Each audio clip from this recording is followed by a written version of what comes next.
Hello বন্ধুরা, good morning. উঠেছি অনেকক্ষণই আজকে। 9টায় ছেলে ফোন করে ডাকলো, কেন কালকে বলেছে ও 9টায় বেরোবে। তা ওর কিছু জল খাবার বা খাবার দাবার নিয়েও যাবে, অ্যাকাউন্টসের কাজ করে তো কাজ করবে। স্যার ডেকেছে, ওখানে বসেই করবে। স্যার ডেকেছে বলে আমার এখানে বসেই তুমি করো। ওই জন্য খাবার একটু ডালিয়া আগে করে দিলাম। চা উঠেই তাড়াতাড়ি করে বিছানা রেখে টেখে আগে চা বসিয়ে দিলাম। চা করে ওকে দিয়ে তারপরে ডালিয়াটা প্রেশার কুকারে ফোড়ন দিয়ে একদম মুগ ডাল দিয়ে গমের এটা দিয়ে একটু সোয়াবিন একটা আলু দিয়ে বানিয়ে দিলাম। সাদা জিরা ফোড়ন দিয়ে কাঁচা লঙ্কা দিলাম, একটু গুঁড়ো লঙ্কা দিলাম যাতে ঝাল ঝাল লাগে।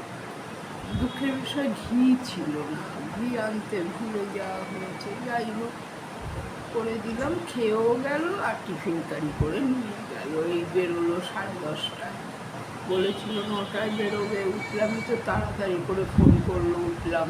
উঠেই তাড়াতাড়ি ওই দাঁত মেজে এখন আমি চা খেলাম। লোক বেরোলো, তারপরে ওকে দিয়ে একটু দুধ আনালাম, 2টো মুড়ির প্যাকেট আনালাম। ভেবেছিলাম যেতাম একটু বাজারে চিংড়ি মাছ আনতে, পটল আছে, চিংড়ি মাছ দিয়ে করবো, কিন্তু এখন 11টা বাজে, পাবো না। খালি ঘরদুয়ার ঝাড়পোছ করে নিই, আর কি করবো। শাক ভাজা কালকে রয়েছে, আজকে একটু ডাল করবো, ভাত করবো, আর পটল নালে একটু চিড়ে ভেজে দেবো। আর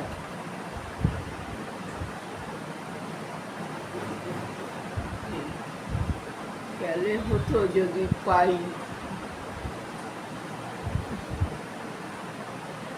এই হলো ব্যাপার।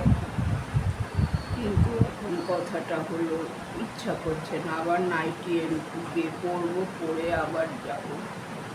মানে যে ডেকেছে তো হড়বড়িয়ে উঠেছি, ওই ঘুমের ইয়েটা এখন রয়েছে। এটা কাটবে না, একটু বসে থেকে একটু ঝিমিয়ে নিলে তবে কাটবে। তো ওদের সাথে বক বক করে গেলাম। তোমরা কেমন আছো সেটাও বললাম না। বন্ধুরা, গুড মর্নিং। তোমরা কেমন আছো? ভালো আছো? কাকিমাও ভালো আছে। এখন ঠান্ডা ওয়েদার, বৃষ্টি হচ্ছে, পড়ছে বৃষ্টি, মুষলধারে পড়ছে না, পড়ছে বৃষ্টি। ওই ছাতা খুইয়ে বের করে দিলাম, ছাতা নিয়ে গেল। এই বর্ষাকালে তো এখন ছাতার দরকার। এতদিন ছাতা হেলায় ফেলায় ঘুরেছে, বেরিয়েছে, এখন কোথায় ছাতা খুঁজে পাচ্ছি না। যাই হোক, একটা আমার আলমারিতে থাকে, রেখে দিই আমি যত্ন করে। ওটা দিয়ে দিলাম, বলেছে এসে আবার আমাকে দিয়ে দিবে ছাতা। তাহলে রেখে দেবো হল ঘরে, আবার ওটা কোথায় চলে যাবে, দরকারের সময় পাওয়া যাবে না। একটা একটু ভাঙা ছাতা বার করলাম, বললো মা এটা সারাই হয়ে যাবে, নিয়ে যাবো যোগবাজারে। আমাদের ওখানে তো অনেক ফেরিওয়ালারা দোকান আছে, যোগবাজারে দোকান আছে, দোকানে ওটা দেখিয়ে দেবো, কী করতে হবে না করতে হবে করে দেবে। এই হলো ব্যাপার। কালকে কি উৎপাত করেছিল রে ভাই, ওরকমই তো করে উৎপাত। ওষুধ ঠিকভাবে খায় না, ওষুধ ঠিকভাবে না খেলে এরকম উৎপাত করে। বলেছি দেখ, এলো গায়ে উঠলো গায়ে, ক্যামেরার সামনে আসবি না, একটা বাজে লাগে দেখতে। কেন কেন আসবো না, কেন উত্তর আমি দিতে পারবো না তোকে? এদিকে পড়াশোনা শিখেছিস, নিজেকে শিক্ষিত বলে মনে করিস, আর এটা বুদ্ধি নেই মাথাতে। এই নিয়ে ঝগড়া লেগে গেল, এই নিয়ে ঝগড়া বেঁধে গেল। বিকালবেলার দিকেও 2টো আলুর চপ, সে তো কবে বলেছি একটু আলুর চপ মুড়ি পেলে আনি, সেটা আমি রাত্রিরে জল ঢেলে ভাত খাবো। পাইনি, আনিনি। কালকে যাই হোক গেছে, পেয়েছে, এনেছে। বাবারে বাবা, আলুর চপ খাওয়া না তো, মানে খাওয়ার থেকে বেশি ঝামেলা। আমি বাবা তোর আলুর চপ তুই নিয়ে খা গিয়ে, ওই ঘরে আমার দরকার নেই। আমি একটু সারাদিন কাজকর্ম করে একটু সন্ধ্যাবেলার দিকে টিভির ধারে বসি, ওই দেখি, নানান রকম চিন্তা ভাবনা মনেতে চলে। এইসব চল, তোর আলুর চপ নিয়ে তুই পালা যা, তুই ওই ঘরে গিয়ে খা আপন মনে বসে। সে নিয়ে কি যুদ্ধ বাবা। যাই হোক, আলুর চপ খাওয়াটা হলো, তারপরে যে ওষুধ বের করে দিলাম। খাবো না, আমার কি হয়েছে, কেন ওষুধ, আমি এত জানি না বাবা। ওষুধ খেলে খা, খেয়ে শান্তি থাক, ঘরকেও শান্তি রাখ আর আমাকেও শান্তি দে। আর সহ্য করতে পারছি না, ভালো লাগে না, এরকম করলে ভালো লাগে? বয়স হয়েছে এখন, পারি না। এত বড় বড় ছেলে যদি এরকম করে অবুঝের মতন, এরা কি বলবো, এদের কোন মেয়ে দেবে? ওদের এরকম করলে কেউ মেয়ে দেবে? এই আমি বলি, তোরা যে তুই যে এরকম করিস, বিয়ে থা করতে গেলে কত দায় দায়িত্ব পালন করতে হয় সেটা জানিস? ছোট ভাইকে দেখছিস না, খাক না খাক, ঘুম হোক না হোক, ঘুম থেকে উঠেই কাজে রেখে দৌড়চ্ছে। একটার থেকে এখন দুটো বাচ্চা, সংসারের এতগুলি এ, সে আমি আর বাপ্পা সে গতরে তো খেটেই যা করে দিচ্ছি। হ্যাঁ, আর ওই যে অনলাইনে 2000 টাকা, প্রত্যেক মাসে 1500 টাকা করে বাপ্পা অনলাইনে জিনিস এনে দেয়, মুদিখানা এনে দিচ্ছে। তারপরে হাতেও ওকে দিয়েছে ক্যাশ, একবার 70 দিয়েছে, একবার 2 লাখ দিয়েছে মেশিন কেনার জন্য। টুকটাক তো হচ্ছেই, দিচ্ছে। আমিও বলেছি ওই সব কিছু দিবি না, প্রত্যেক মাসে 5000 টাকা তোর খাওয়ার খরচটা দিয়ে দিবি, তাহলে চোখেও লাগবে না, কথাও শুনতে হবে না। কথা মাঝে মধ্যে তো শুনতে হয় না আমাকে? এখন সংসারের এত খরচ আমি পারছি না টানতে, কী বলবো, আর ভালো লাগে না। আবার বাপ্পা বলবে আমি যে 5 সমস্ত কিছু করে দিচ্ছি, সেটাও ঠিক কথা।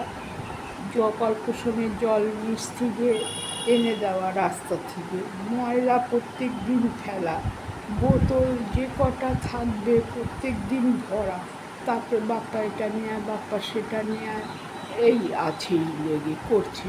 ওই ঝগড়া লাগুক, ঝাঁটি লাগুক, যাই লাগুক, আবার এনে দিচ্ছে। তো যাওয়ার আগেই 2 প্যাকেট এনে দিয়ে গেল, 2 প্যাকেট মুড়ি এনে দিয়ে গেল, কারণ 2 প্যাকেট মুড়ি এনে দিয়েছিল, হল ঘরে রাখি, ওটা ওরা নিয়ে খায়, আর আমার ঘরে 1 প্যাকেট খুলবো, 1 প্যাকেট রেখে দেবো। আমার ঘরে থাকে কেন, আমি যখন একটু মন হয় রাত্রিবেলা খিদে পেলে একটু মুড়ি জল খেয়ে নিলাম, চিনি তো খেতে পারি না, মুড়ি জল খেয়ে নিলাম আমি একটু।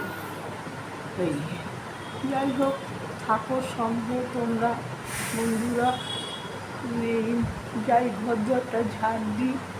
গেলে হতো বাজারে, যদি চিংড়ি মাছ পেতাম তাহলে পটল আলু দিয়ে পেতাম। রবিবারে না, আবার একটু দামও হয় বেশি, দামটাও নেয় বেশি। শনিবার তো একটু অনেকে মাছ টাছ খায় টায় না, থাকে, কী করবো, ভাবছি যাবো, মাছ আনলে আবার তাকে বাছো করো, 300 350 মাছ এনে 10 টাকা দিয়ে আবার কাটাতে হয়। 100 টাকার মাছ আনবো 350, আবার 10 টাকা নেবে কাটতে। কাটতে দিলে ওরা সব ছুলে ছালে ফেলে ফুলে মাছ মানে 250 কি 200 করে দেবে। এই এখন ভাত আমার আন্দাজ আছে, মগে কালকে 1 মুঠ ভাত বেঁচেছে, ওটা আমি গরম করে খেয়ে যেতে পারবো। ডালটা আজকে করতে হবে, বললাম না একদিন ডাল রান্না করলে আমার 2 দিন হয়ে যায়, ডালটা করতে হবে। আর হলো 3 পিস যে ভাজা মাছ আছে সেটাকে করে রাখবো, সর্ষে দিয়ে ঝাল করে রাখবো। বাপ্পা রাত্রিরে এসে খাবে। চাবি দিয়ে দিলাম ওই বাড়ি, ভবানীপুরের বাড়ি, মিঠুর কাছে থাকে। এখন ও যদি গাড়ি ফাড়ি চালাতে যায়, ওর বাবাও গাড়ি চালাতে যায়, ওর বউ যায় কাজে, ওর বউও যায় কাজে, যদি না থাকে একটু কাজকর্ম সেরে এসে একটু ভবানীপুরের বাড়িতে বিশ্রাম করতে পারবে, এই আর কি। যাই হোক, আমি চাবিটা নিয়ে যা করবে অ্যাকাউন্টসে, আগে তো অ্যাকাউন্টসেরই কাজ করতো, শেয়ার মার্কেটে ভাই নিয়ে যেত, অ্যাকাউন্টসের কাজ করতো। যখন ওই আশুতোষ কলেজে রাত্রিবেলা নাইটে পড়তো আর দিনে অ্যাকাউন্টসের কাজ করতো। তারপর না আমার ছোটো ভাই সঞ্জয় আর ও পিটাপিটি, বাপ্পা 1 মাসের বড় আর আমার ভাই সঞ্জয় ও 1 মাসের ছোট। ওই একবার ভোটের কাজ আসলো অনলাইনে, ওই ইয়েতে কম্পিউটারে, ওর থেকেই ওই কাজ ভাই শিখিয়ে দিয়েছে, ওর থেকে ওই কাজ কম্পিউটারের ওই করে। যাই হোক, সে থেকেই কম্পিউটারের কাজ করে। এ যদি ওষুধ খায় না, প্রত্যেক দিন ঠিক টাইম মতন 3 বারের ওষুধ আছে। না হসপিটালে যাবে, ওখান থেকে হসপিটাল থেকে ওষুধ দেয় হসপিটালে, যদি একটা দুটো কিনতে হয় বাইরে থেকে, বলে কিনবো না, ওষুধ খাবো না, আমার কি হয়েছে এরকম বললো। আর এদিকে গালাগালি করবে, মাথা গরম, আমি ঘরের জন্য এত করছি অত করছি, আমার কিছু হলো না। তুই বিয়ে থাক, কী করে করবি? তোর যদি এরকম ব্যবহার, এরকম কথাবার্তার বিয়ে থাকে, বাজে কথাবার্তা থাকে, কোন মেয়ে আসবে তুই বল? কোন মেয়ে আসবে? এমনি মেয়েরা হয়েছে চালাক, দেখছিস না ঘরে ছোট ভাইয়ের বউকে, আমার মাথার উপরে নাচছে যাবে, শুধু কিছু বলে না, লজ্জা শরমের জন্য। ছেলে মানে অর্ধেক হয়ে গেছে, ছোট ছেলের আগে চেহারা কি ছিল, এখন অর্ধেক হয়ে গেছে। দোকানে কাজকর্ম করা, 2 দিন খেতে যেতে পারে না, খাবার শেষ হয়ে যায়।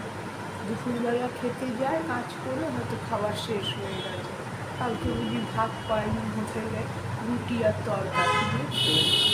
যেই মানুষ ভাতের অভ্যাস, ওকে ভাত ছাড়া খায় না, সকালেও পান্তা ভাত লঙ্কা দিয়ে পেঁয়াজ দিয়ে খায়, একটু আলু ভেজে দিয়ে খেয়ে নেয় জলখায়। সেই মানুষ রুটি খেয়ে কালকে সারাটা দিন কাটিয়েছে, রাত্রিরে এসে ভাত বোঝে না এরা।